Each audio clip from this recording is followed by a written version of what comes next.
好的，各位同学们，大家早上好。现在呢是香港时间早上的10点整。今天呢是3月17号，也是本周呢我们第2节有关于这个公开的一个课程。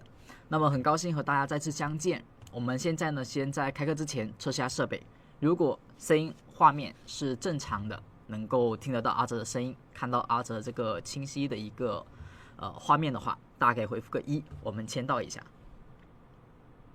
昨天呢，我们是进行了一次的授课有关于公开是主要讲到了一个牛熊进行时的一个分辨，一个对于右侧趋势一个跟踪，在当前这种多空重构的市场当中，我们怎么样的去看待？刚才网络稍微卡了一下，现在正常吗？如果正常的可以回复个1刚才阿哲这边的网络好像是稍微卡了一下。如果大体正常，我们就开始今天的一个课程了。那么我们今天主要讲的呢，就稍微复习一下昨天的一个知识点，因为呢不一定所有同学都听了昨天的直播，所以我们会稍微讲一讲怎么样呢在趋势上去看待目前的市场和一些个股因为昨天我们安排了作业，让大家呢去做了一下有关个股的跟踪。我们昨天课中呢讲的是指数和 AMD 为主，那么在今天的课程当中，我们在开篇会分析一下昨天大家的一个作业的完成情况，以及呢有些同学他大部分提到了同样的一些个股，比如说英特尔、英伟达以及呢还有一些经常会看到很多同学交的作业都是同一只股票，所以我们今天也会看一下那些股票用牛熊进行时怎么样去分析，他们目前是属于牛市还是熊市。好，而后我们会讲到的可能就会更加细节，比如说短线上目前怎么看。在昨天我们主要讲的是什么？是一个面，就是比较大的范围，就是一个趋势，一个右侧，可能我们是一个中长期的波段的方向的确认。那么今天呢，我们讲一下短线的套利方面。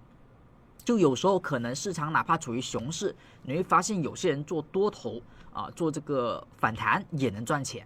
那有时候市场呢可能走的是牛市可能市场的回调我们说以买入为主，当有些人呢可能他做短线的空单也是能够赚钱的。所以昨天我们讲了一个顺势而为，那么今天我们再讲一下短线下如果要去做多，如果目前处于美股的熊市，那么我就是想要做多，我可以用什么方法可以去找到一些反弹的低点，做一些熊市当中的这个多单。好，我们看到PPT， 我们先看到大家的一个作业之前，简单的再回顾一下昨天的知识点以防呢可能有同学这个作业的条件不清楚。好，看到这里，我们的牛熊进行时呢是用于市场当中的趋势在中长线上开始转向的时候，那么我们认为市场将会出现比较长时间或明显的上涨的初期，以及呢明显的下跌的初期，会容易出现这些特征。一旦出现，那么大概率已经进入到了某一个方向的运行当中，并且会持续很长一段时间。好，那么当前的一个市场就处于一个熊市刚刚进入的过程。这里呢有3个条件我们一个一个去对。当3个条件同时都出现在某一个阶段的时候，我们认为它就发生了可能大概率进入了熊市，亦或者大概率进入牛市。大家如果最近有关注这一个消息面的话，你会看到有一些报道出来了。昨天吧，应该是昨天的一个信息，就说到市场当中目前有一批使用道氏理论的分析师，他已经开始认为目前的美股有可能会进入到熊市当中，已经是接近进入到熊市的边缘。因为从道氏理论来讲，市场当中的趋势它不会轻易的改变，所以你不可能说因为涨一天跌一天就让那些学道氏理论的人认为目前是一个牛市或熊市。所以道琼斯以及一些工业指数下跌到现在有11、12个点有一些呢可能是9个点、10个点，已经开始呢让他们认为目前的市场有可能进入到熊市当中。大家注意了，那可是一批一辈子都在研究道氏理论的研究师这个分析师他们呢也同样触发了一些接近熊市的一些观点，不过认为呢还没有完全进入到熊市，还差一点点。好，目前我们这一个方案呢，其实也不是完全界定目前是熊市啊，当前是刚刚进入。好，第一个条件是170天线的是否有效的破位，如果是牛市进行时呢，就是否有效的被突破啊。我们昨天呢讲到了一些个股，我们看一下，昨天我们主要讲的是 AMD 啊，因为很多同学在关注。好，所以市场当中何时会进入熊市，何时会进入牛市，我们有一个比较简单的观点，或者说首次判断的观点，就是当市场处于170天均线是向下的时候，股价在它之下时呢，我们认为它大概率是一个熊市。好，那么股价如果处于上行时，市场呢的价格在均线上啊，大部分时候在它之上，我们说这是一个什么牛市的一个氛围。市场下跌碰到均线会有支撑，市场下跌后续呢往往会有新高，这是牛市。而市场在下跌在上涨时碰到170呢，变成了压力啊。市场的大部分时候均线下行，股价在它之下啊，这是一个熊市。那么它是怎么开始产生这种市场的？它一定呢会先有一个动作，就是对170天线是有效突破的，而突破之后呢，它的价格走势会有一个向上的波动，然后价格它不会再去跌破170，或170呢会产生的不是一个像之前一样的压力，而变成了支撑啊，这就是我们所说的三部曲啊，牛熊的三部曲。首先一定会有一个对170的有效突破啊，有效突破。而对于我们所说的这个熊市，它呢也一定呢会是先有对170的有效跌破啊。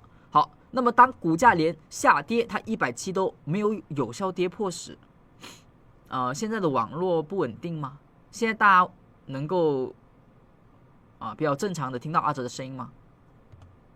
可以的，回复一个 Y 啊，可以的，回复个 Y。现在可以吗？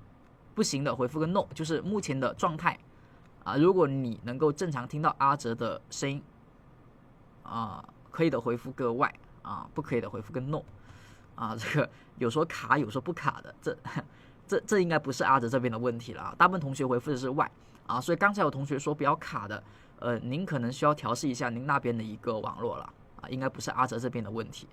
您可以刷新一下，或者重新进入一下。好，所以呢，我们会看到的是，首先要对170是有效的跌破啊，有效跌破。那什么叫有效跌破？我们比较短周期，就是看2天，就跌破后的第2天的低点能不能守得住，说明它不是有效跌破啊，它呢空头还不够强。那么另外一个有效跌破的判定就是会不会170由支撑变成压力了，是吧？股价当时的 AMD 是下跌之后上来上不去了。会被打下来，上不去了会被打下来，170呢往下拐，是吧？我们说的牛熊三部曲，这就是一个进入到熊市的三部曲。首先对170是有效跌破了，跌破之后呢，往下可能会破位一些关键的支撑位2倍、1倍的空间。而后的重点就是它会不会站上170。正常熊市的形成就是它站不上170了，170的均线呢往下走了。这个方案呢，你在30分钟，在其他周期也可以这么去看，但是不同的周期对应的熊市它是不一样的。比如说我在1分钟我看到了这种走势可能1分钟呢它是一个熊市那1分钟的熊市呢，你换到15分钟当中，可能它这个15分钟还是牛市，是吧？我在这个30分钟所看到的行情，它是一个熊市的序列，熊市进行时，但是在日线上可能它还是牛市，所以不同的周期呢它是不一样的。所以一旦呢你选择一个周期去分析呢，你就看那个周期就行了。所以 MD 我们目前所看到的一个周期就是价格日线级别，它目前不管是涨是跌，日线级别它就是一个熊市进行时是一个很明确的熊市确认，因为在前面是有效跌破了170，而目前的价格它是还没有出现牛市的进行。那怎么算是牛市进行？它是不是得要先有第一步第一步是什么？就是把170突破了。但你会发现离得那么远所以它不可能有一次上涨快速的把它突破像我们所看到的 SMCI 也是一样的，是吧？前期呢出现了有效的跌破170，然后跌破之后呢出现了向下的波动2倍的空间呢肯定是没有止住的我们说看一下空间上啊，是吧？2倍的空间呢，当时跌到2倍空间呢有所止跌，但后面快速的又跳空跌破，是吧？跌破之后呢，是不是往下又扩了1倍？啊，股价呢先跌到200%，然后再跌到300%，啊，出现了一个支撑。啊，价格呢，如果你是对空间预测有兴趣的，你可以用这个去看，就是第一个高点往下测。如果第一个高点它离的距离是有一定区间的，你甚至这个区间可以往下一直扩展，是吧？2倍的位置、3倍的位置，啊，它呢会有一个支撑。2倍被跌破，我们说这个跌破的力度已经足够了啊，而后到了3倍。好，那么在一个熊市进行时，价格呢只要还没有突破170，我们认为它就不算是一个走入了牛市的进行时。好，那当下的一个SMCI 是吧？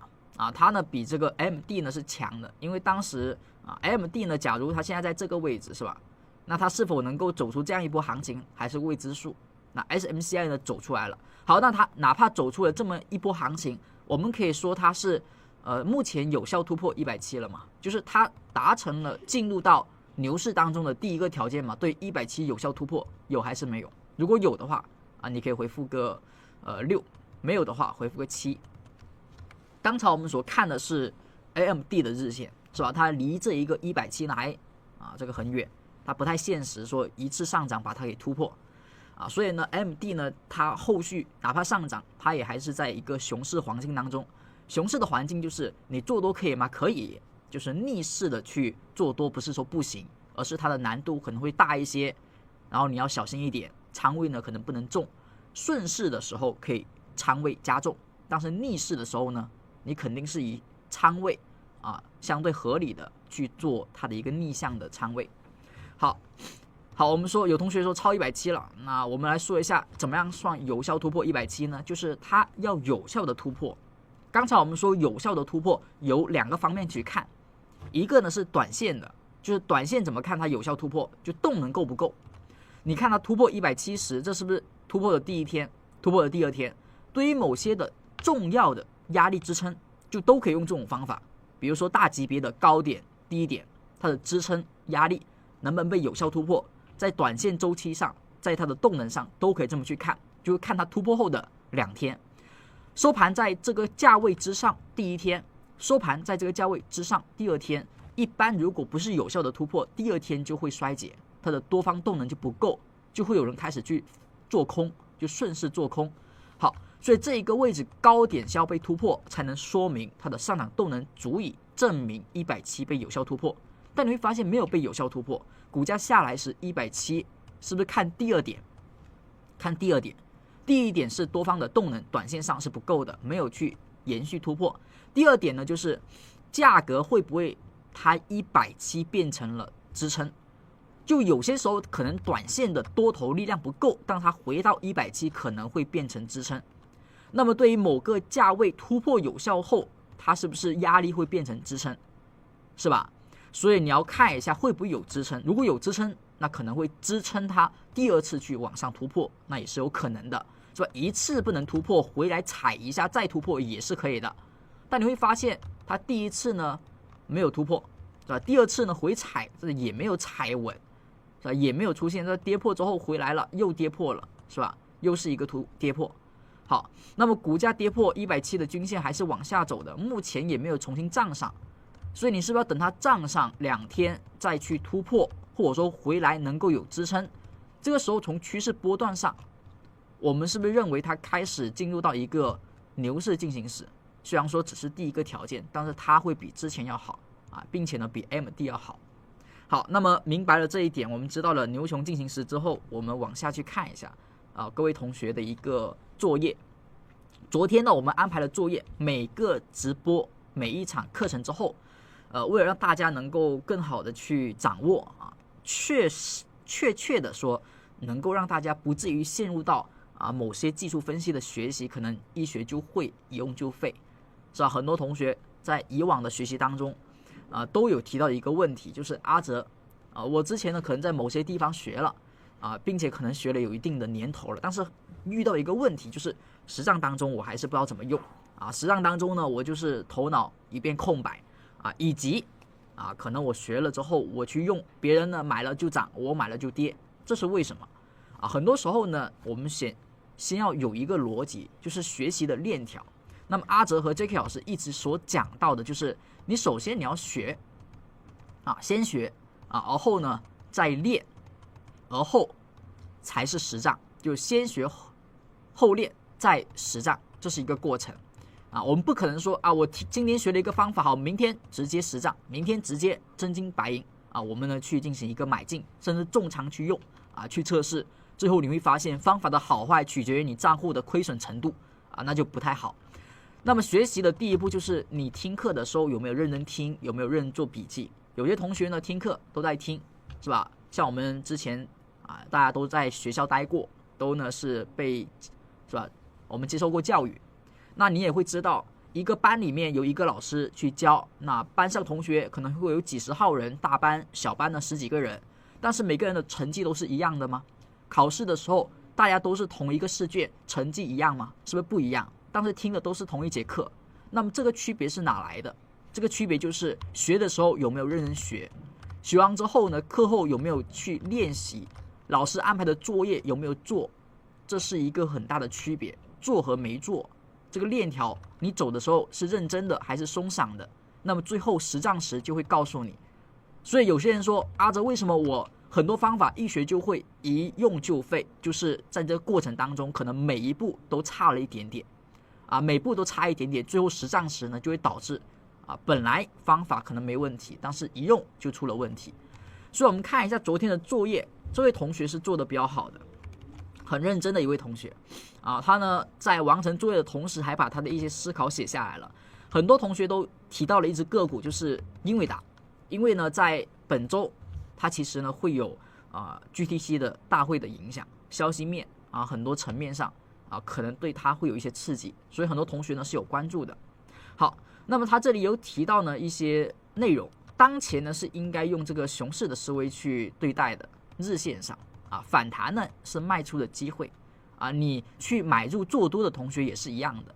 就如果目前是熊市的思维，那么你的买进是属于逆势的，就是你的买进是属于逆一个市场，就是下跌市场当中去博弈一波反弹，短线的上涨，至少当前它是如此的。好，那么在这种行情当中，请问我们的仓位啊，应该是小一点还是大一点啊？就是请问这个仓位应该是小仓还是大仓？是重仓还是轻仓？觉得应该是小，可以回复小；觉得应该是大，可以回复大。啊，我们的交易不是简单的说啊，这里有一个买点啊，我买啊，那里有一个卖点，我卖啊，不是的，啊，并不是的啊，给你一个90%能够成功的方法，一个买点买进之后90%会上涨的方法，你可能也有可能会亏损。我给你一个30%能够赚钱的方法，那么有可能你的财富也会年年增长。所以交易呢，往往不是一个买点和卖点那么简单，它里面涉及的可能会有很多，比如说你的交易的仓位啊，你的资金管理，这是一个很重要的影响你的财富是增长还是缩水的一个原因啊。好，那么是小仓位还是大仓位？是不是仓位不应该重啊？为什么？因为如果它是熊市当中，那么当前的上涨就应该是反弹，就应该是反弹。好，那我们先来判定一下它是否真的是在熊市当中。我们现在看到英伟达，阿哲把图表清一下啊。好，那如果目前是英伟达，我们是不是看到图表当中有一根均线？其实这里给大家一个建议啊，就很多的同学交上来的作业那个均线看不清楚所以这里如果你用的是应该很多软件应该都可以附图如果你用的是附图，你点一下这个螺丝好，然后你可以把线框呢调一下，就是你调到2呢，是不是就看得会清楚一点？1的话呢就很细就很细。好all in 快出，你这个就太，除非你是短线账户分开的你不要说全部资金 all in。好，这一波下跌是不是当前的170天线？170天线是往下拐的。好，往下拐的过程当中，我们要关注它有没有跌破。刚才是不是说了，短线看2天跌破的第一天是哪里？跌破第一天是它吧？好，跌破第一天，跌破第2天啊，低点没破，是吧？所以这个地方不能算有效对于170的跌破。那我们说170的第二根 K 线没有跌破，那我们以牛市思维就是跌下来是找买点的。所以当时这个买点呢，然后和后面的买点呢，你都可以认为仓位可以重的，因为它还在牛市当中，它不是一个有效的跌破，是吧？好，啊，当然这个位置标错了啊，刚才没看到，我们再细致一点，应该是1天2天啊，应该是这里啊，因为收盘价在底下嘛，刚才这个收盘价上去了啊，1天2天应该在这里。好，这个位置它跌破，大家注意了，一般跌破如果是阳线，正常不是有效的啊，除非它是一个很大幅的低开啊，完全跳空缺口跌破啊，像这一个呢，它不是一个很有效啊。好，那么价格这一波上涨还是可以以牛市的思维去操作，就是你是顺势做多，所以仓位呢是没问题的。但现在这一波呢就有点不一样了，你感觉上这个价位差不多，但是170呢在干嘛啊？我们看一下170，现在呢170是往下拐了啊，这个34呢也是往下拐了。最近的上涨呢，5天线呢是往上拐啊，所以整体呢是短线反弹，中长期呢向下。好，那么我们再来看到170日线向下的同时啊，这个34是不是也是向下的？中期和长期啊，这个呢是5天线短期的。好，那么股价的走势目前是不是跌破了第一天是在它，跌破的第二天是在它啊，跌破1天，跌破2天。好，第二天的区间呢画一下。那请问这第二根 K 线被有效跌破了没有？被跌破了没有？如果被跌破的啊，回复个 yes； 没有被跌破的，回复个 no。啊，这是一个英伟达啊 ，NVDA 啊，是吧？好啊，这个写错了，VDA 好。所以有没有效跌破？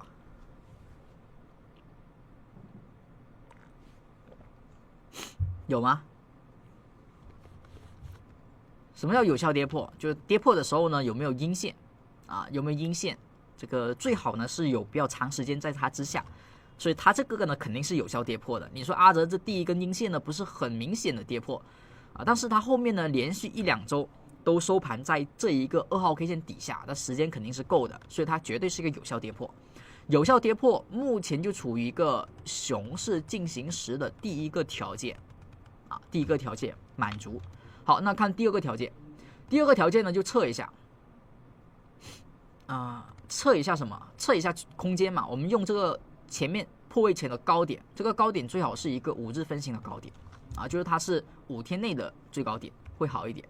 好，那么价格的这个高点到170均线的空间，是不是现在往下去看，它对于这个均线是不是也出现了跌破？我们要对于这个空间也跌破了，虽然说它是向下辐射了多了50%，但是呢确实也跌破了。好，那么当前的价格在跌破之后呢，是不是出现了一个上涨？涨的时候呢没有压力啊，涨上来没有压力啊，所以这个跌破之后它没有产生明显的压力，是还可以的啊。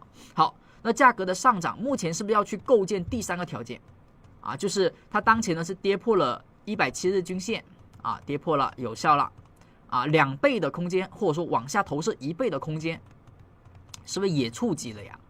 是不是也跌到了啊？它也跌到了，空间也跌到了。那现在是不是第三个条件？第三个条件是什么？就一旦第三个条件达成了，我们就说英伟达进入到了一个很明确的熊市区间，它将会持续很长时间的下行，除非进入到牛市的进行时。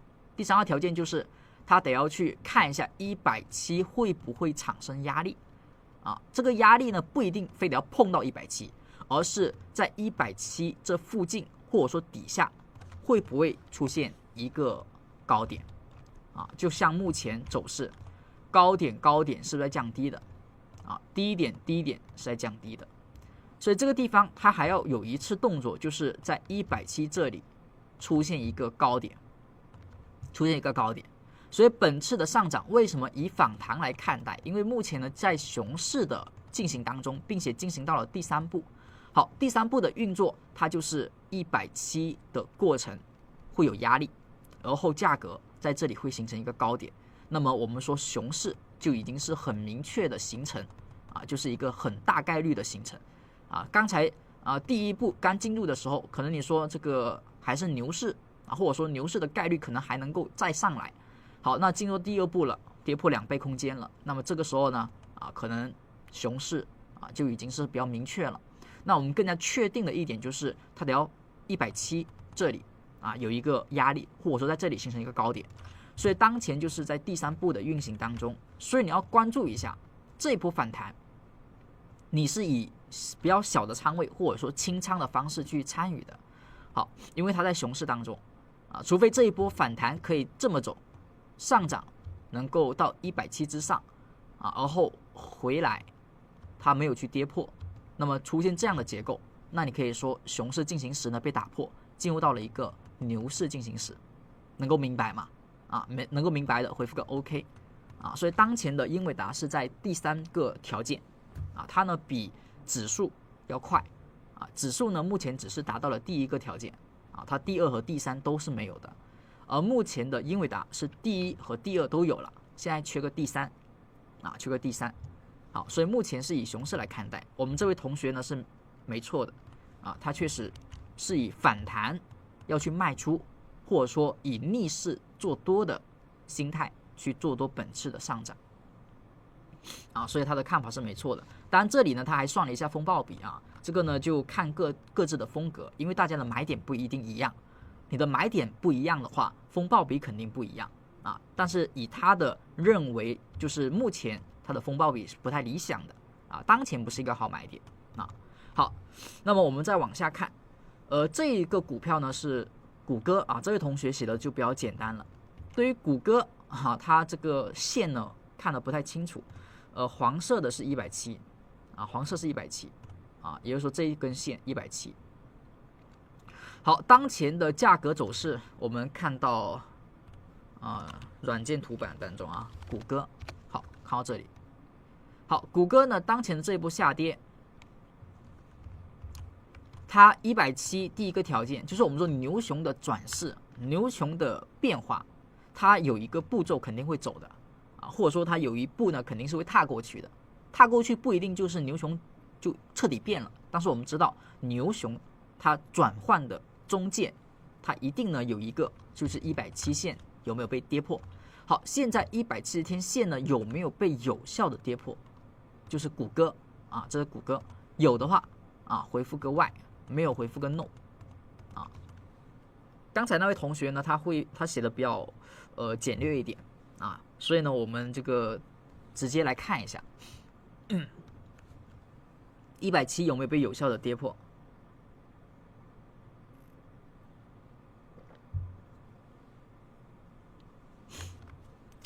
好，那么我们来看到这里因为有点不太明确，我们看到这一天5月25号这一天不知道跌破了没有，我们看一下它的收盘价是177.168，然后170当时是177.157一个是168，一个是157，当时这一天还没有跌破当时呢差一点点跌破。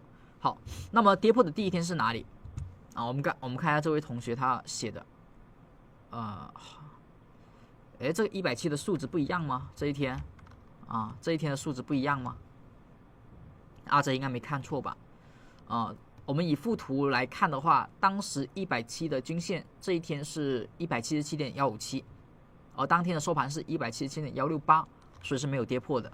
好，那么我们看到这个地方，那跌破的第一天是谁？是它跌破第一天，跌破第二天。好，第二天这里呢有一个支撑，当这个支撑呢被反弹一下，又被跌破了，所以这个位置开始我们说是有效跌破，而后股价5个交易日都在这个2号 K 线的底下都在它底下，所以这里是有效跌破，所以第一个条件是符合了。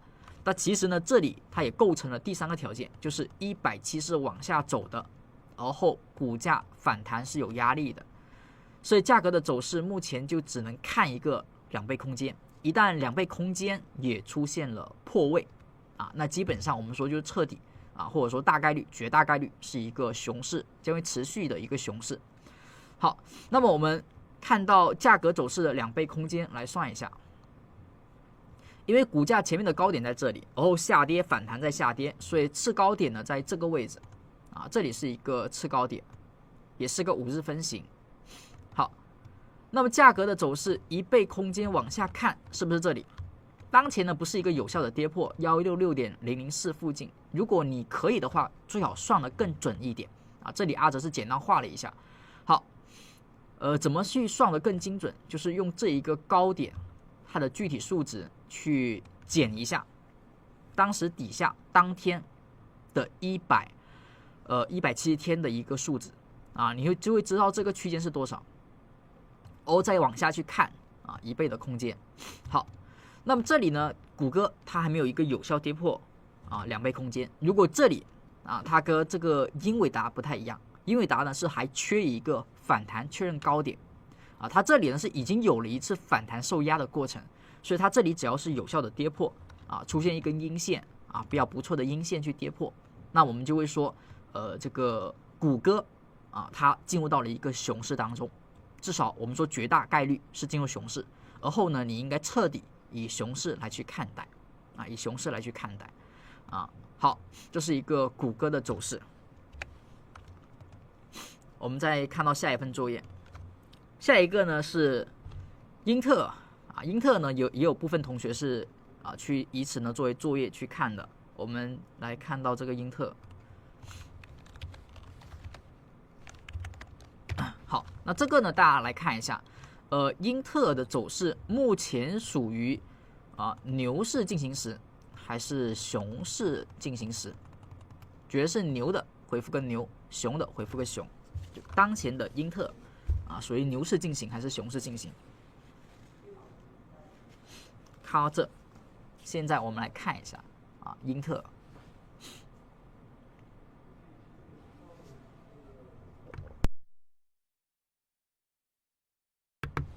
啊，英特尔是牛市还是熊市？是不是属于熊市进行时？为什么？因为170很明显在往下走，是吧？170在往下走，而后呢，价格的走势，它是不是出现了？我们说熊市当中一个特点就是反弹的时候是什么？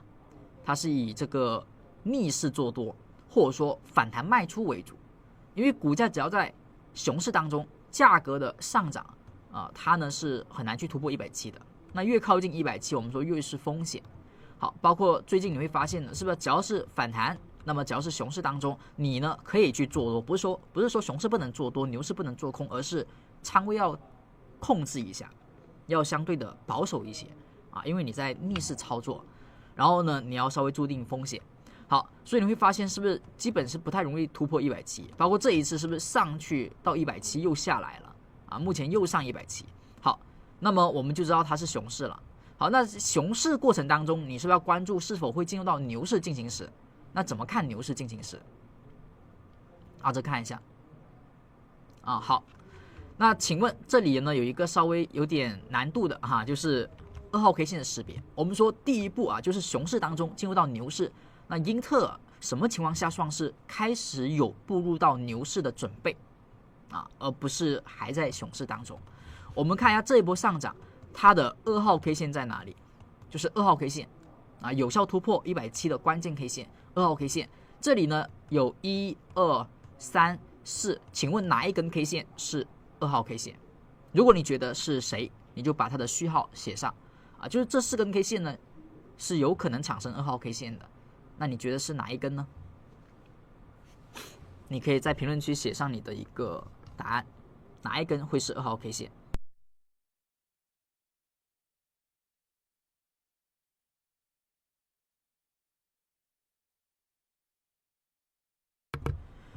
我们要看到收盘价站到170天线的2天，是吧？它有2天站上，所以这里的问题就在于这个位置如果这里是站上了，那么它就是2号 K 线如果它没站上，它就不是。好，这一天价格是在英特尔2月14号，然后它的收盘价是23.6，然后它的一个均线是23.611注意了，一个是611，一个是6。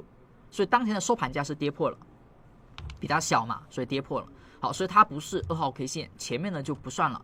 这里是突破的第一天，这里是突破的第2天，所以它是一根关键 K 线啊。当然，关键 K 线呢，你说以高点就是以2根之中偏高的会好一点，就是因为我们要知道的是多方动能强不强，是吧？我们要判断是多方强不强，所以如果2号 K 线是这么走的，那么我们以2号 K 线的高点呢为界定。那如果2号 K 线呢是这样走的，那你最好呢还是以这个高一点的，偏高一点的啊。所以关键 K 线呢是2号 K 线，但是真正的取值，我们希望取的是偏高的啊。但是不管是1还是2，高点是不是都没被突破？在2之后呢，股价是不是又重新的回到170啊？略微有那么一点支撑了，但是还是被跌破了，是不是一根负阴线又跌破了啊？股价呢又下跌，跌破之后呢是加速下跌的。所以170呢，目前支撑是不明显的。好，那么当下这里呢就不用说太多了，这里是1号 K 线，这里是2号 K 线，所以英特尔的关键 K 线目前在这里，这是再一次突破170，所以股价英特尔当前属于熊市的反弹，那究竟能不能开始牛市进行当中，就得要有一根收盘价突破谁？突破2天当中偏高的 K 线，就是1号 K 线，是吧？要突破它，突破属于第一个环节，就开始牛熊转换的节点第一个，而后价格的走势是要往上看2倍，以及回踩不破170。所以往上看2倍怎么看？这个低点就前面的低点，好，在这里，大体呢是在26.5489，就是股价它首先第一步要突破这个价位而后呢上来它有可能第一步会遇到压力，但是其实关系不大，它是先突破再下来，还是先下来再上去，都不会影响牛市进行时。就只要呢在这个过程当中，它是突破了，直接有支撑不下来了还是说先不突破，回踩一下170，再开始有支撑，再次去突破都没有问题。只有一种情况下，我们说会有问题。就是它可能不是牛市，还是在熊市，就是价格又跌破170，又出现了压力这是不行的。只要英特尔在出现了突破这个 K 线之后它如果又出现跌破，又出现压力，那就是不行的除此之外呢，只要突破之后，其实很多种情况，只要不跌破170，只要不跌破170，只要不是有压力，那么大概率慢慢的会开始牛市进行时，但前提条件是这一根 K 线要高点突破，它的高点要突破，因为在这之上，我们说以牛市看待嘛，在这之下，它还是一个熊市嘛，就是跟目前的一个市场是一样的，它得要先突破包括前面这里，它得要先突破如果还在跌破那就下面是熊市上面看牛市，看是先跌破还是先突破这是一个重点。能明白吗？这是英特尔之前呢我们在行情视频当中是基本没有讲过英特尔的或者说长期处于熊市的个股是比较少阿哲会去讲到的。好，这是英特尔当前的关注怎么去看，明白吗？明白的回复个 OK。这是呢第3个作业。昨天呢很多同学基本上交的作业要么是英特尔，要么是英伟达基本上是这2只标的会比较多所以呢我们比较重点讲一下这几份作业所以现在的作业呢基本上我们都讲了一下很多同学交的基本上都是这3只股票那其他的同学如果是没有点到你的作业的，不是说你的作业做得很差或者是怎么样的，而是课程当中时间有限，我们就简单点评一些出现的比较多的一些关注的标的。如果你是新同学你今天第一次听直播，那么你顺便的可以把这知识点复习一下。昨天我们主要也是讲了这一点。好，那么接下来呢，我们在讲了一个面之后，就是我们昨天和到刚才为止，我们所学习的是一个趋势的识别，就是出现了某种情况之后呢，你就要知道了比如说为什么有些同学呢他会买进之后股价下跌了他也不卖或者说这个他会选择一直持有，一直加仓，一直买进。170天线是均线小丽同学，就是 MA 就是了，就是指标均线应该是每个软件都有的，就是 MA 不可能没有的 MA但是你可能要设置一下你可能要设置一下，就是它的默认参数不一定是170。就比如说附图，你点一下左上角这里点了之后呢，你这个参数可以改一下嘛，但默认的应该不是170，你改一下参数，改一下这个颜色都可以，都没问题啊。好，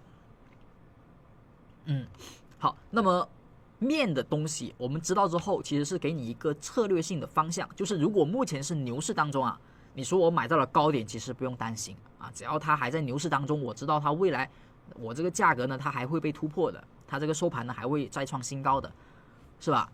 我们看一下，这一个股票，我们就简单说一下，就刚才我们所讲的是一个策略性的东西，就比如说这把这个全去掉，是不是170日线呢往下走我们就知道呢，它肯定是进入到了一个熊市进行时。170往上走就是一个牛市进行时，好，往下走是一个熊市进行时，是吧？这是英特尔。好，那我们就有一个大体的方向，我们的策略就知道了。在170熊市进行时的过程当中呢，我交易可以正常进行，就是我做空我做多都行，但是我们知道做空的胜算呢会比做多的胜算是不是要大？因为目前是一个熊市。好，这是我的策略，就是我知道做空的胜算呢会比做多的胜算大，这是一个规律，就是只要是熊市进行时，股价呢它是有新高有新低没新高，有新低没新高，所以做空胜率比做多要大。而后做空的一个空间利润呢，大体应该也是比做多呢要大的，是吧？这两个方面你是要知道的。那么从这个方面出发，我再去想想我是做多还是做空，是吧？你说做空胜率低，但是我就想做多，是吧？我就是想做多，可以吗？也可以。那我的目标就是找到一些超跌的低点，然后搏一波反弹，是到170的反弹。找一个超跌的低点，博弈一波到170的反弹，它有时候可能走不到170，就是它在运作当中你要小心了，一旦有不对，要及时卖出，你以短线为主，是吧？有些低点它到不了170，是吧？它不是每次都能到170，有时候到34是不是压力啊？有时候到34就是压力了，有时候呢都连34都到不了，所以你可以去抄底。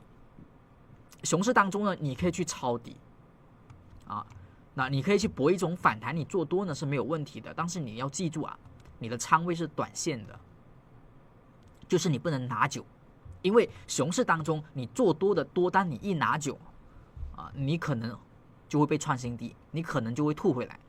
所以熊市当中做空呢可以按波段来看，做多呢你只能以短线来看，而且做多呢是反弹，做空呢是趋势，是吧？我们说这是一个考虑的是策略，就是我这个面它解决的是我一个方向一个策略。你说阿哲你叫一个卖顶的方法，叫一个抄底的方法，那是一个点，这点呢是在你的策略你的面分析到位之后去执行的。就为什么有时候阿哲我学了你买进的方法，这有时候用的准，有时候用的不准一个关键点就是不是说这个方法你真正学会之后呢这个方法就变了阿哲用的方法条件都很明确，是吧？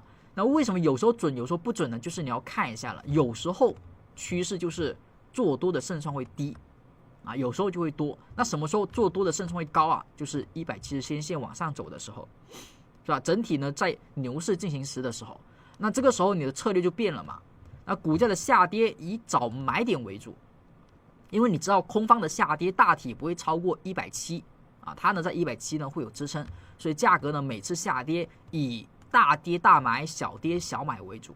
所以市场当中的下跌我们是不是找买点为主市场当中的下跌找买点为主。你说阿哲我想要做空我就非得要做空了我非得要做空了也行，但是你要知道在这个区间呢它属于牛市进行时，你的空就应该是短线的空，而不是趋势的空，你的多呢就可以走趋势的多好，那么价格当出现了又进入熊市时，你会知道你需要改变，就策略的改变不一定会是非常及时的，就策略改变不是说市场一拐你就能够变，不是的正常来讲是需要趋势经过一段时间。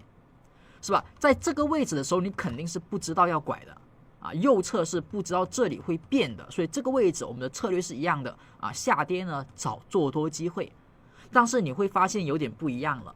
之前呢下跌找做多机会，你会发现过一段时间新高就出来了啊，它就没有新低。但是到了这里开始，你做多下跌找买进机会嘛，小跌小买，你会发现它没有新高了啊，开始呢有新低了，是吧？没有新高了，开始有新低了，是不是有点不正常了呀？啊，后面呢170呢开始被有效跌破了，是吧？我们就开始觉得这个有点不对了。这个时候你是不是要开始转变你的思维了呀？所以在这个170的关键口附近，我们说上方为牛市思维，下方为熊市思维。但是你总会有那么一个时刻，就真正见顶、真正要转熊的时刻，你可能策略上会频繁出错。在这一波走势当中呢，你的多单是大概率成功的，而走到这里，你发现趋势明明还在往上走啊，170还在往上走，为什么这个位置的多单我开始要亏损了？就是因为它已经走到了趋势的末尾。好，那么我们哪怕再往，你是不是从这里开始要转变策略了？这里开始你会知道，开始要以熊市思维去看了，不能走牛市思维了。所以我们这2天一直讲的就是这一点啊，就是这一点。那么我们再看到前面啊，再看到市场的指数也是一样的，是吧？也是一样的。那么之前一直处于牛市的思维，所以每次的股价下跌，不管跌多跌少，阿哲是不是大部分讲的是机会啊？就之前下跌，我们是不是基本讲的都是机会？那什么时候开始阿哲讲机会，你会发现不灵了呢？是吧？阿哲的方法没变啊，阿哲的方法依旧是那些方法，但是什么时候开始你会发现阿哲讲买进的时候开始不灵了？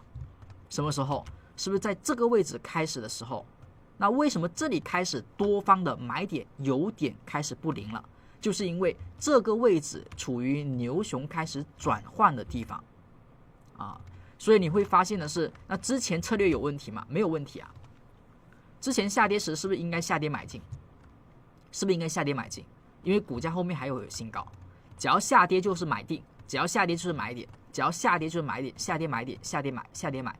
你会发现，只要是牛市当中，那下跌买呢是没有问题的啊。上涨多头应该是走趋势去做，下跌的空头，你说空单可以做吗？可以，但是呢，你要做什么？短线的空单啊，或者说你不做，你去找买点都没问题。直到呢有那么一刻开始牛熊转换的时候，就要小心了。好，那么现在刚才学了那些方法的，你告诉阿哲，哎，这里好像不用告诉了啊，这个好像画出来了啊，这个现在是吧？这是1号 K 线，这是2号 K 线。好，2号 K 线呢，因为它的低点在这嘛，它的更低点，好，所以这个区间呢，就是我们所说的牛熊转换的区间。那请问股价如果在本周上涨，是以牛市思维来看，还是以熊市思维来看？啊，是以牛还是熊？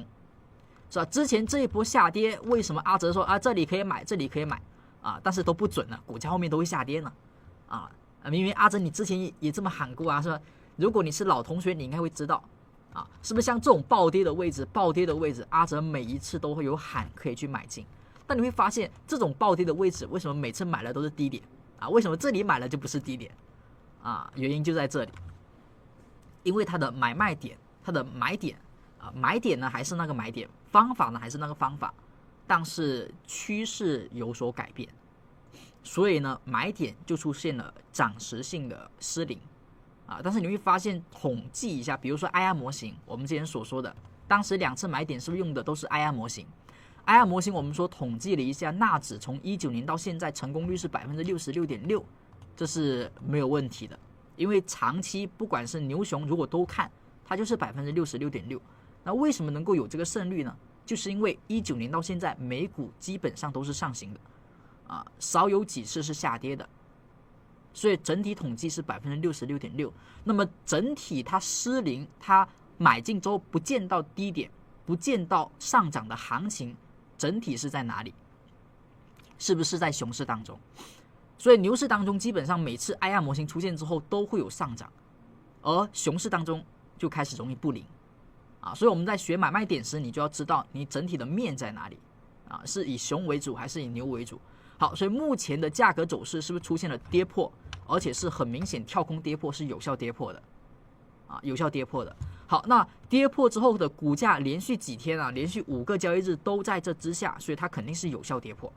那有效跌破我们就知道了，2号 K 线的高点下方的所有上涨都以熊市思维来看，除非有那么一天它的上涨能够把170突破之后回踩，它出现的是一个支撑的时候，那就牛回速归啊，那就是老乡别走，是吧？牛回速归啊，那牛就还在。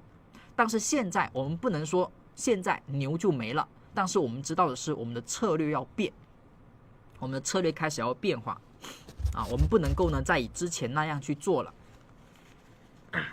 是吧？之前做错了啊，那么我们现在就要认，那么这个位置就不能再以牛市思维去操作。在这根 K 线跌破之前呢，好，我们说下跌去找买点。好，在这根 K 跌破之后就不能了，我们要换一个思维，就是上涨呢是熊市的反弹，它的整体的极限应该在2号 K 线高点之下，因为股价极限就到这里了。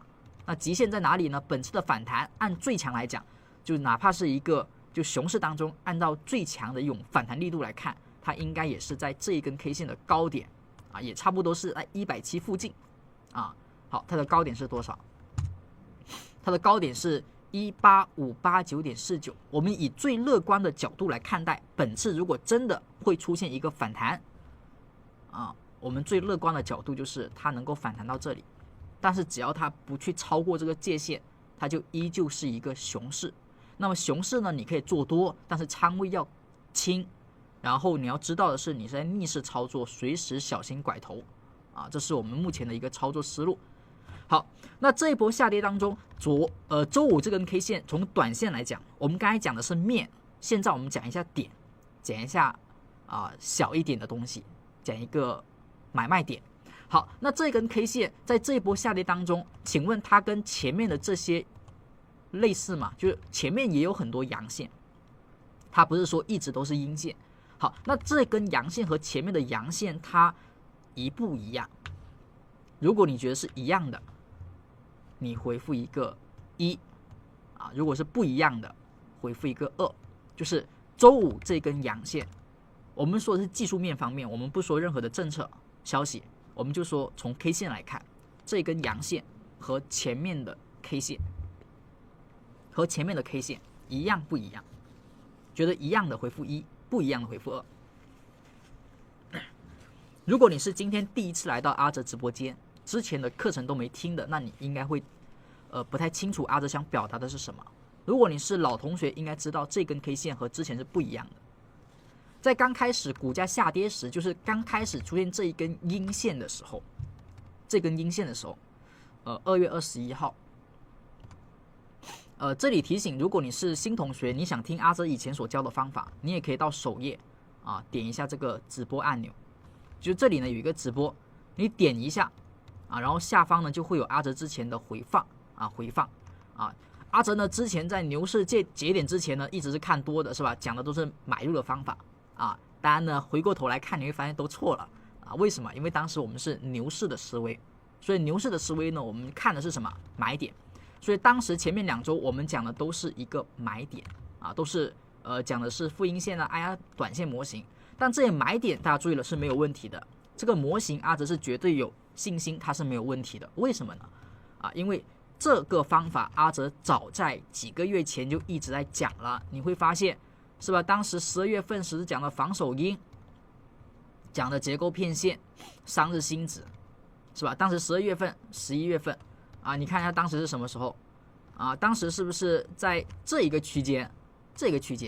那你说当时这个区间下跌，你喊买进有问题吗？当时下跌买进就绝对没有问题，每次都是低点好，那么我们来看一下，12月份当时这一天是几号啊？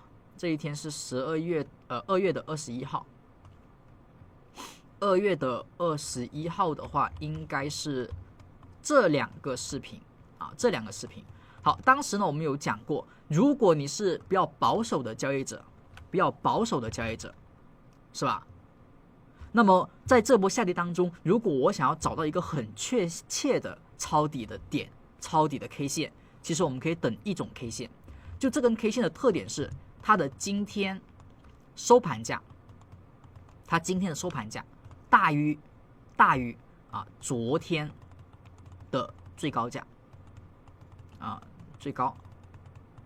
好，就这根 K 线，如果你是一个很保守的同学，从这一波下跌以来，我们当时有讲过，是吧？当时的那一个周末的直播讲过，这一天开始你就去等一根今天收盘价比昨天最高价高的 K 线出现，那么你可以去做一个抄底的行为。你从那一个位置开始，你可以认为多头变得有所不同。好，你会发现从这一波高点下跌以来，其实有出现那么一根 K 线收盘价比昨天最高价高吗？其实你会发现是没有的。最为临近的一次是这一根 K 线，当时这一天的收盘价比昨天的最高价差一点就高了，但是并没有。好，那么价格走势一路的下跌，它没有出现那么有一天它的收盘价比昨天最高还要高，直到呢周五这一天出现了我们等了这个两三周这个终于出现了这么一根 K 线，是吧？我们说是仿包阳线。为什么说这种 K 线呢？它很特别，它会代表多头不一样，特别是在大跌的市场，就因为这样的一根 K 线，它的收盘价比昨天高，甚至呢当时这一天比前3天都高，就说明之前如果你抄底的人，那么在上一周大概率是盈利的，或者说只要不是在周一买进的，或者说只要不是在周五的时候、上周五的时候买进而后大幅低开被套住的，就是上周抄底的，因为这根阳线他们会出现获利，而这是本次下跌以来首次抄底能够第二天赚钱的，并且是很安稳赚钱的。所以多头的情绪因为这样一根阳线变得有所不同，多头的情绪因为这根阳线会变得有所高昂，所以短线上的情绪是比较重要的。当然这根 K 线如果是在周四出现就更好，它在周五出现差一点，因为周五出现的话呢，会有一个周末，它的短线情绪会有所变化，特别是消息面上可能会有点影响所以如果这根 K 线是周四出现，那就是很绝佳的一种短线的买点。那周五出现呢也行，但是它的变动、它的变数会多一点点。对于多头的情绪呢，因为周末的原因隔了一下它可能会稍微冷静一点点。所以这一天之后，我们认为这波下跌到这里开始，短线你认为多头变强是 OK 的，是没问题的。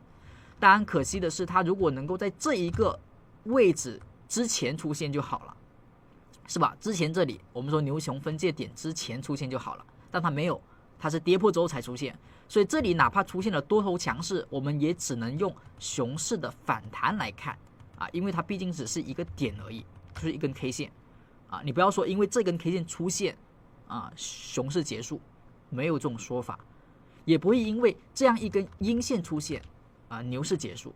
牛市结束是持续出现了这样的下跌，而后我们才在这个节点上认为牛市结束，要转备思维。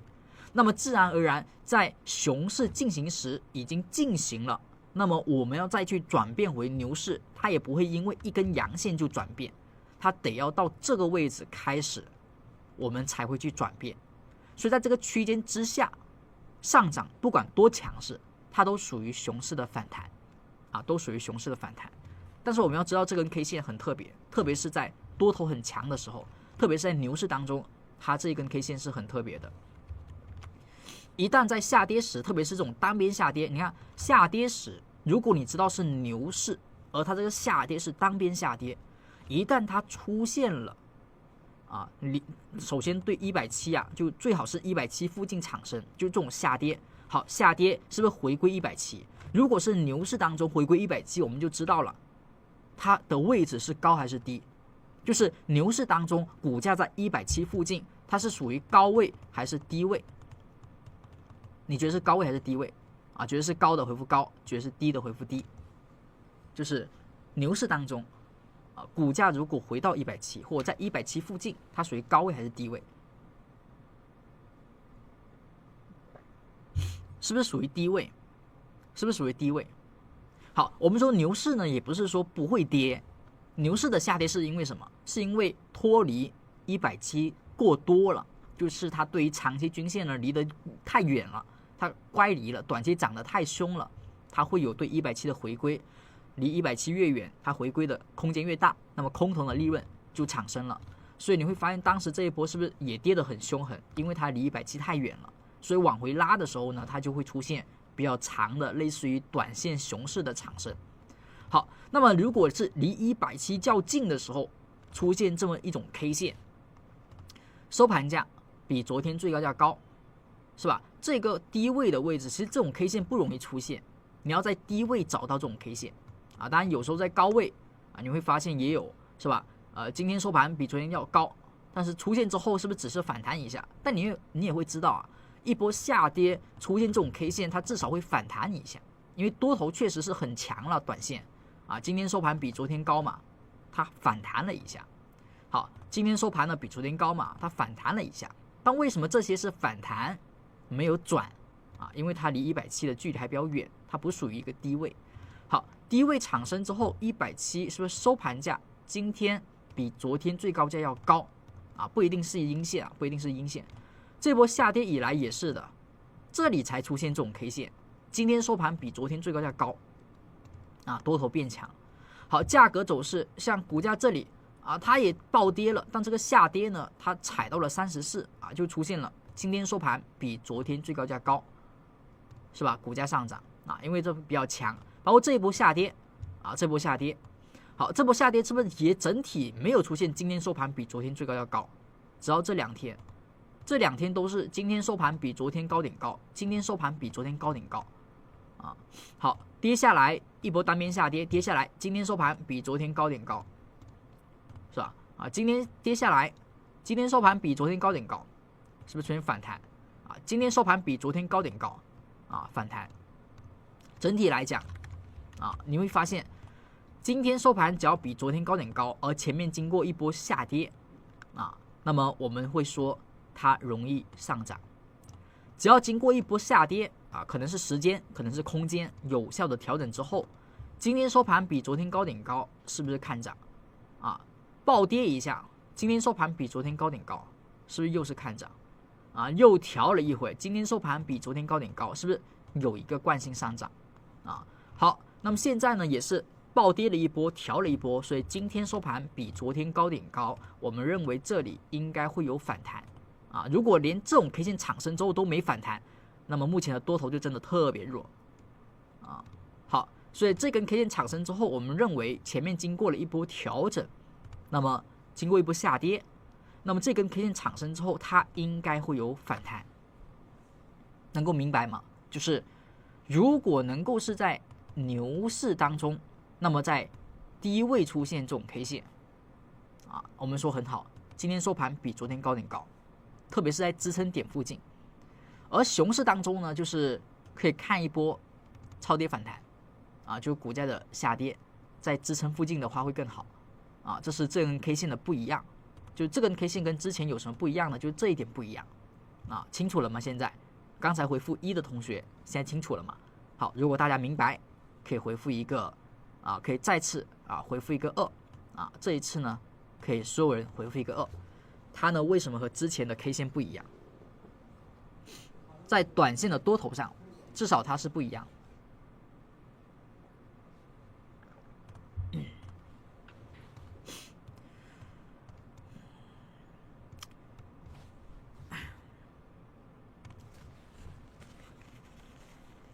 好，那么我们现在已经知道了。就从一根 K 线来看啊，它比之前的阳线单纯一根 K 线来看，这个多头是比较强势的。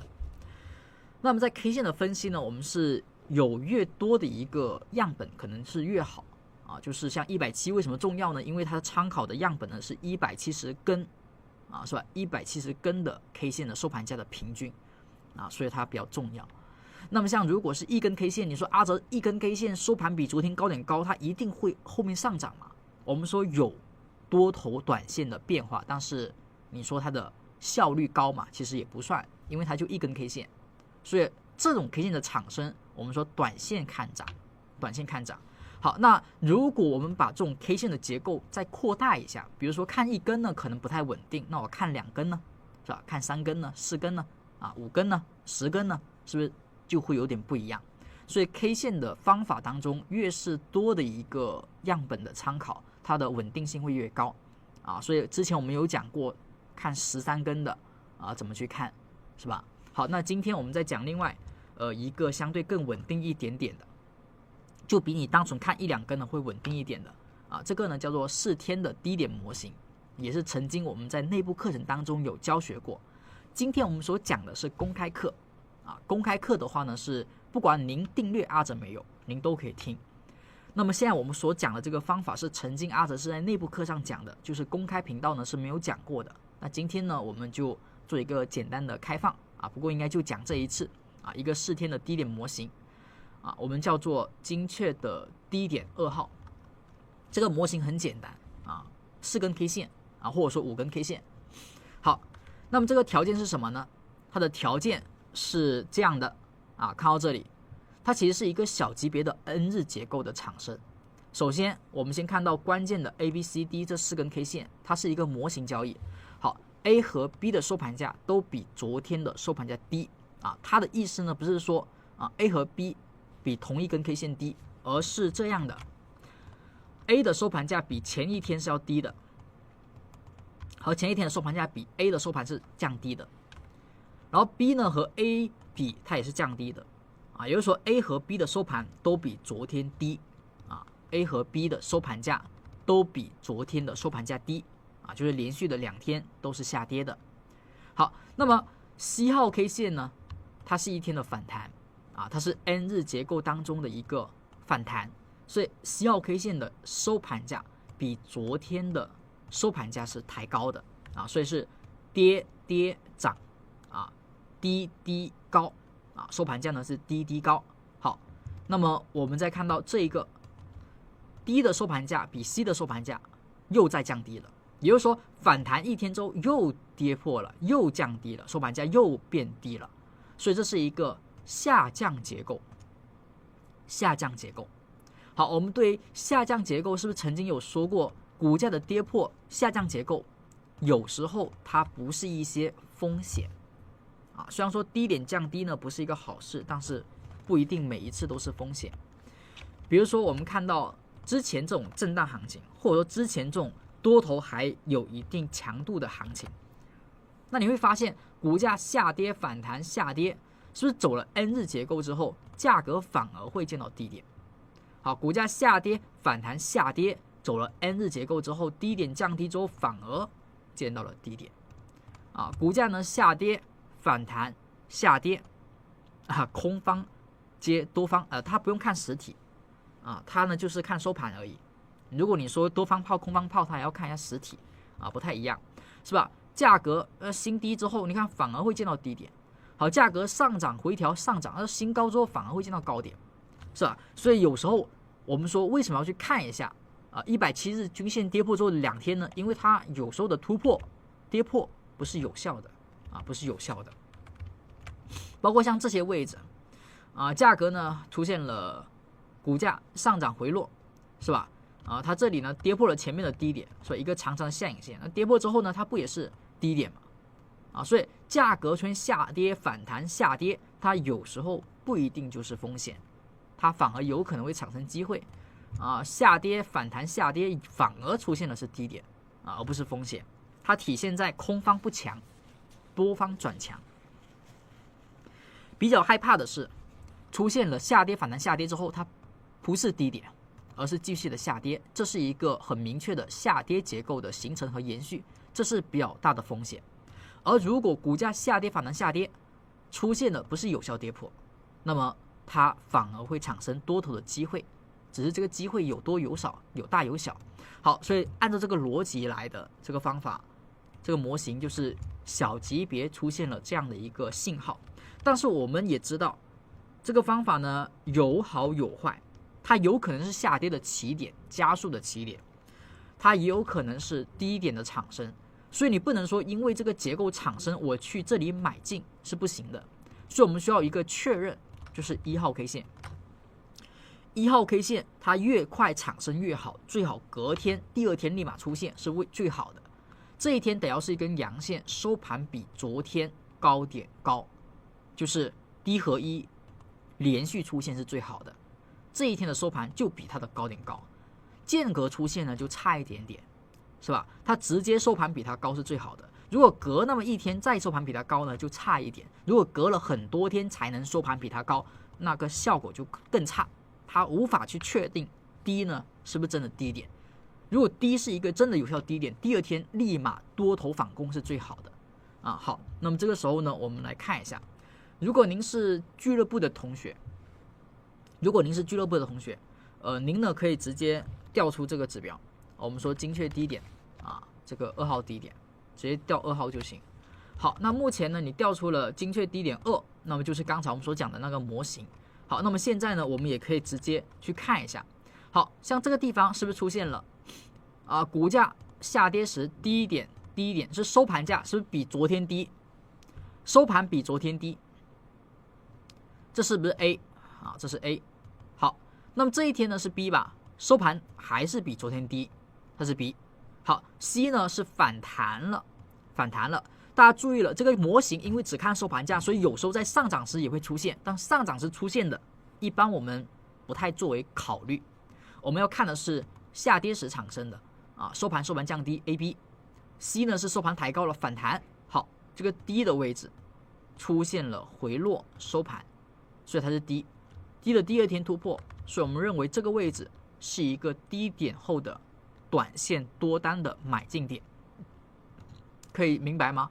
好，包括这里。好，请问这个位置虽然低你看一下是不是低？前面的 A 和 B 就是这2天收盘是不是降低的？收盘都比昨天降低。好，这里是 C 反弹了一天D 呢又下跌了。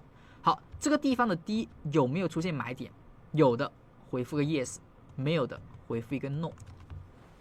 就目前你所看到的现在呢我们稍微扩展了一下我们刚才讲的是一根 K 线的，今天收盘比昨天高点高我们说短线呢变强了。那么现在我们再扩展一下，这个模型如果能够扩张到5根 K 线是吧？如果你在这种情况下再加上一个今天收盘比昨天高点高，那么它的效果会更佳。它呢一根 K 线来看它呢可能不太稳定，但如果是5根 K 线呢，短线上的影响就会更大一点。好，所以这里有没有一个低后的买点？我们的买点是什么？还记得吗？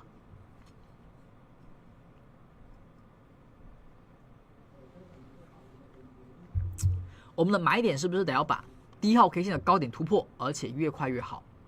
那你会发现的是，收盘比昨天高点高是没有出现的，而后呢，它这个收盘价也没有去突破所以呢，这个位置是不行的，它属于一个结构性跌破之后加速的过程，是吧？它是加速的过程，它不是一个低点的过程。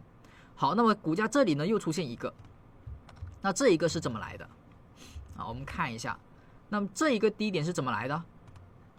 像它呢是不是 A 收盘比昨天低吧？那它呢是 B， 收盘也比昨天低反弹一天之后，这里是 C 吧C 的收盘比昨天高。好，而后这里是 D。好， D 出现之后什么时候突破的？这一天突破的，它没有直接第二天突破，所以呢不太好。但是呢它3天突破也行，也还可以3天内是比较不错的，所以这个位置突破也作为我们认为多头比较强势的表现。好像前面这里它也有整体也是下跌的，是吧？这个位置是2个 A， 而后一个 A 一个 B这里是 C。 好， C 后呢下跌，所以构成了 D只是结构不太好看，我们要的结构最好是这样子的，它呢是这样子的。好，这一天的高点第二天被突破所以短线呢多单我们认为这里是可以的。好，那么现在我们再往最近来看，像这里是不是也是突破这里呢没有突破不太好这突破呢可以看涨，这里没突破呢就算了。好，后面下跌时是不是也容易出现收盘价比昨天低点低这里是收盘收低，收低抬高收低，是吧？跌跌涨跌。好，这一天试了，试完之后高点有突破吗？是没有的，所以这一天没有买点。好，继续往这里看，然后这个位置又出现了收盘降低，收盘降低反弹啊，很漂亮的结构，下跌反弹下跌。好，这一天又来了，但是高点还是没有突破，所以这里呢也不行。好，那么现在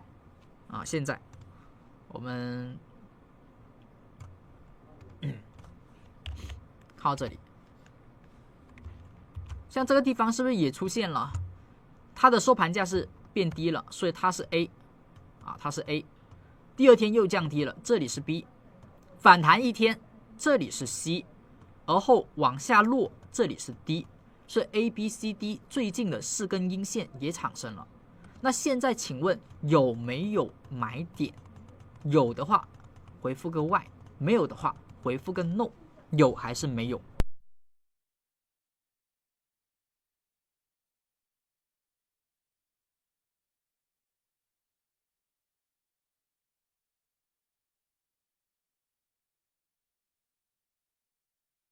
你会发现是不是有啊？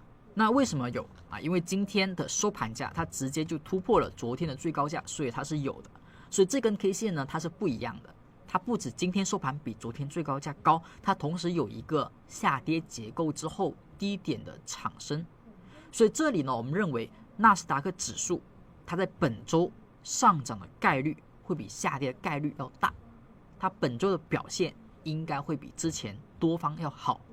所以短线上我们看的是熊市反弹啊，大家注意了，短线上看的是熊市反弹啊，大家注意这个措辞啊，是熊市反弹。好，那像之前呢，之前这里呢一样吗？之前这里不一样，之前这里呢是牛市，所以牛市当中产生呢看的是回调的低点买进，这种位置仓位可以重一点啊，我们呢是安全的牛市的回调买点，而现在呢是属于熊市的超跌。我们去买进的，所以它属于熊市的反弹，仓位不要太重，控制好仓位啊。比如说之前这里我呢可以来到3成到6成啊，甚至呢更是吧？这里呢可能我3成到6成都 OK 啊，因为它是属于牛市回调一个买点。好，现在呢是熊市反弹，那出现之后呢，我的仓位最好是控制在1到3成，就不要超过3成啊，一个买点不要超过3成。啊，3成之内，1成2成是 OK 的。你说我这一周搏一下反弹，我把之前空仓，我把之前空单啊，说我之前呢可能没有买进或买了止损，有现金。好，这里呢它比之前的买点要好啊，它比之前的买点要好。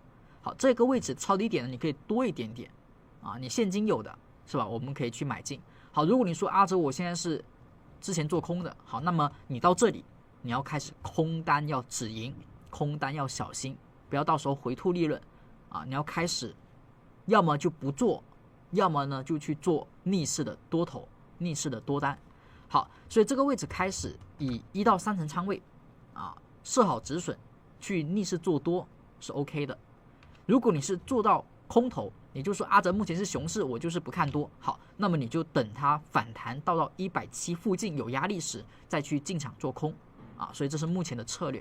在策略之下呢，有一个短线的买点，那么这个买点的防守位，你看风格来设置。什么要看你的风格呢？就看你是不是承受得了风险。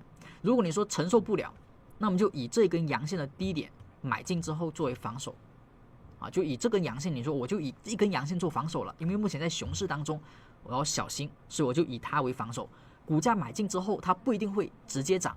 我们说了，如果周四出现，那会好一点，但它周五出现，中间隔了2天，所以整体情绪呢，可能就不会像之前当天那么高涨，所以它相对回落一下是可以接受的，但回落不要回太多，你不要说一回就直接收盘把它低点跌破了，那是不行的。所以接受回落，但是不要把它低点跌破，啊，这是一个熊市当中我们说去做多小心一点的，小心一点的。明天开盘如果它不跌破都行。就只要收盘不跌破它，都可以看涨。就目前的短线就是收盘不跌破这根阳线，熊市的反弹就还没结束。当收盘跌破这根阳线时，我们认为熊市反弹啊又再次走弱了。当然你说阿哲我的止损可以放大一点，是吧？我就想要博弈一波啊，股价呢从这个低点后上涨，涨到170附近，我想要博这一波利润。好，那我就把我的止损放远一点。放到哪呢？放到这个笑脸这根 K 线低点最低点我就做一波，是吧？波段的看涨，就是你整体的一个风暴比自己去算啊，你的风暴比自己去算，你能够承受的止损就是2个啊，一个呢就是这根阳线的低点，一个是低的低点，你看一下你能够承受哪一个，你就放到哪一个啊，放到哪一个。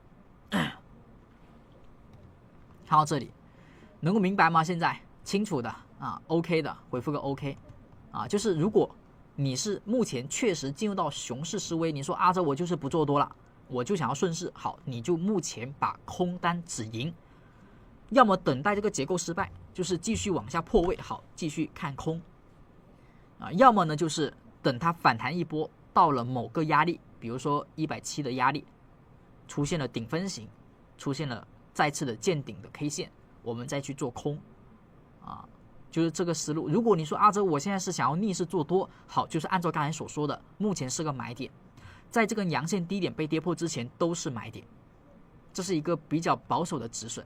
如果你说我的目标看远一点，我认为这波反弹比较大，好，我就把这个低号 K 线的低点作为防守啊，而后看的目标就看远一点啊。风暴比我们设置一下，就你呢设置一下，如果你以这个最低点作为防守，那你的风暴比可能可以看到这一根阳线的高点附近。如果是以这一根阳线呢，那么就慢慢的短线有所获利之后，你就可以去考虑获利兑现的问题了啊，你不用看太远啊，你稍微看个1倍2倍啊，差不多。好，那么现在我们知道了这个模型，啊，就是再次总结一下啊，它呢不难，就是2天的收盘降低，就2天的收盘价降低，有中间1天收盘抬高，是吧？就收盘啊低低高低啊，你记一下啊，这个低低高低啊收盘价啊，或跌跌涨跌啊，就跌跌涨跌就可以了。好，那么这根 K 线就出来了。好，出来之后我们突破看涨，这是短线上更加稳定的看涨方式。我们可以看到英伟达它其实也出现了嘛。我们看这个精确低点2，看到英伟达精确低点2，是不是？哎，这里没有哦，这一天是上涨的啊，这里倒是没有啊，这个阿哲倒记错了，这天上涨，所以它不是啊。像之前这里呢有啊没有突破啊，这里有啊这个没突破啊，像这里呢突破涨了一波啊，突破啊涨了一波，这些都是没有突破的啊，像这个位置出现了突破啊涨啊，这里出现了突破比较晚，这种就算了。好，所以这个呢个股当中也是可以这么去用的啊。最近这里呢它没有，它这里是下跌才行。好，那么我们再比如说其他个股有吗？特斯拉有吗？特斯拉这波下跌也有出现啊，但是买点没有，这里出现了啊，但是出现了买点，当天是长上影线啊，长上影线就不要作为买点，高开低走的阴线、长上影线都不是买点，我们要的是实体阳线的突破。这里出现了高点没突破啊，这里出现了高点没突破啊，所以不太容易出现了不太容易去买进。最近能够达成买点的特斯拉是这一个啊，出现了低低高低啊，出现了突破，但也隔得比较久啊，不算很强势。这里呢没突破。再看到 MD 有吗？MD 呢，我们做的就是一个反弹，是吧？我们知道它在熊市当中，所以以反弹来看啊，所以出现之后呢，突破也是看反弹啊，突破呢看反弹，这里没突破，这里突破了看反弹。SMCI 也是一样的，就只要是熊市，你就以反弹来看待这个买点；牛市呢就看回调。好像最近这些啊，3天不能突破的就不太好。只要是3天不能突破的，就不是很强；3天不能突破就不强，3天没破啊，这里呢突破了啊，这里是3天内突破的，所以这波上涨可以看啊。这里呢出现之后3天内突破的还能看一下啊，这里出现了没突破啊，这里出现没突破，这里出现突破了啊，所以目前的 SMCI 呢低点是有一个的，所以突破之后，我们说突破之后这根阳线的低点之上，是不是它回来一下是正常的？就你不能保证，因为它目前是熊市嘛，本来就是多头比较弱，所以它出现了一个很强势的多方信号之后回来一下是正常的啊，回来之后呢，只要它不跌破就还算 OK， 就这一天的买点啊，它回来不跌破就还能看涨啊。AVGO 啊 ，PLTR 看一下 PLTR 的话出现的比较少啊，曾经这波是牛市嘛，你可以把它叠加一下啊，大家可以自己呢按照方法去看啊，因为这个我们方法是一样的。好，看一下 PLTR 它还是170天上，所以我们呢以牛市来看，每一次的买点都以牛市回调来看。好，所以这个位置是不是牛市回调啊？是突破的啊。这个位置呢没有突破啊，所以呢不管啊，现在这里呢也没有啊，它没有，这里也没突破，隔太久了，隔太久没有突破就算了。AVGO 的话也算是牛市当中啊，因为它没有跌破170，这里出现没突破，这里没突破啊，这里是上影线突破啊，这里突破了。然后这里低点附近支撑走了一波反弹，这里呢是没有突破的啊，这里呢突破，但是太强了，这突破之后啊涨没2天，因为它突破的实在太直接把空间都吃掉了，一突破就没什么空间了啊，这里没有突破，这里没有突破啊，所以目前是没有的